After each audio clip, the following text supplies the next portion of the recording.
waa kuwee lixda waddan ee Afrikaanka ah ee ugu dumarka qurxoon adduunka. Lambarka koowaad ee liiskan ku jira waa Egypt. Haweenka Masaarida ahi waxay caan ku yihiin geesinimo iyo qurux.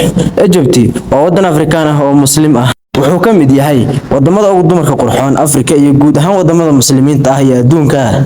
Gabdhaha Masar ayaa isku darsaday qurux dabiici ah iyo ku labisashada xijaabka.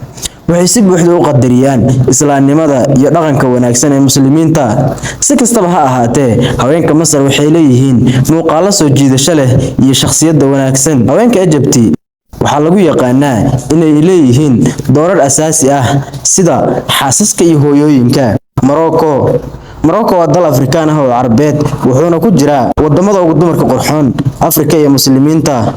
waa macquul inay leedahay haween aad u qurux badan. Intaa waxaa dheer, dadka reer Morocco waxay leeyihiin haween wanaagsan oo aad u ixtiraam badan. Morocco waxay marti u tahay qaar ka mid ah haweenka ugu quruxda badan Afrika iyo guud ahaan adduunka run ahaantii.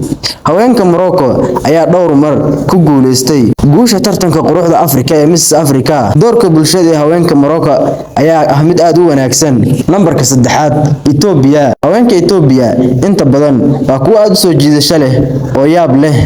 dumarkooda inta badan waa kuwo aad u qurux badan oo jacayl soo jiidasho leh. Dumarkooda waxaa lagu yaqaanaa inay yihiin kuwo is-hoosaasiya oo u hoggaansama nimankooda. weli waxaa la og yahay inay leeyihiin kuwo aad u qurux badan, maadaama intooda badan ay ku nool yihiin gobollada dalka ee ka fog caasimadda, halkaas oo ilaheeda dhaqaale aad u wanaagsan tahay. Nambarka afraad, Soomaaliya. haweenka Soomaaliyeed waa kuwo soo jiidasho leh oo qurux badan.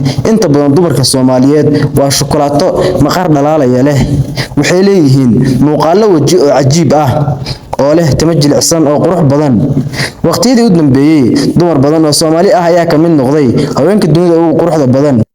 haweenka Soomaaliya waqtiyadii hore waxaa la sheegay inay dagaalyahano ahaan jireen, ayagoo qayb ka qaadan jiray difaaca wadankooda. Si kastaba ha ahaatee, bulshooyinka adduunku waxay isku raacsan yihiin inay haweenka Soomaaliyeed yihiin kuwo leh qurux dabiici ah, diin, akhlaaq iyo asturnaan. Nambarka shanaad ee liiskan waa Tanzania. Tanzania waxay ku taal gobolka koonfur bari ee Afrika oo martigelisa qaar ka mid ah haweenka ugu quruxda badan adduunka. haweenka Tanzania waa kuwo aad u qurux badan, waxaana intooda badan la og yahay inay leeyihiin faruuryo cas. waxa ugu xiisaha badan ee ku saabsan haweenka Tanzania ayaa ah dhaqankooda wuxuu ogolaanayaa inay dumarkooda u barbaariyaan si wanaagsan, inay noqdaan kuwo aad u daryeela nimankooda.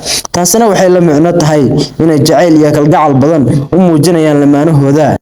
Lambarka lixaad ee ugu dambeeya, Algeria. qof kasta oo Algeria tagay wuxuu ogaan doonaa in haweenka Algeria ay yihiin kuwo aad u qurux badan oo saaxiibtinimo leh oo soo jiidasho leh. doorka iyo maqaamka haweenka Algeria ay bulshada dhexdeeda ku leeyihiin ayaa ah mid aad u qiimo badan.